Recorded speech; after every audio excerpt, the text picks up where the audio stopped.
Installing an angle kit on my Drift 350Z.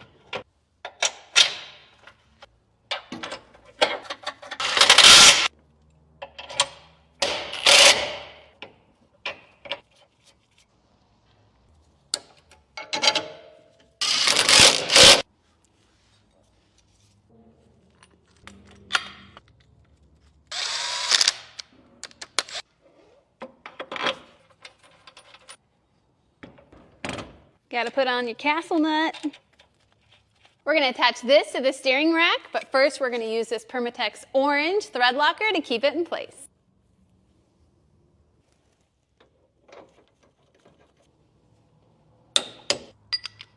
We're going to thread these together.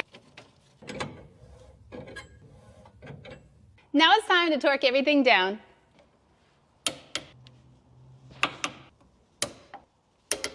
Don't forget your cotter pin.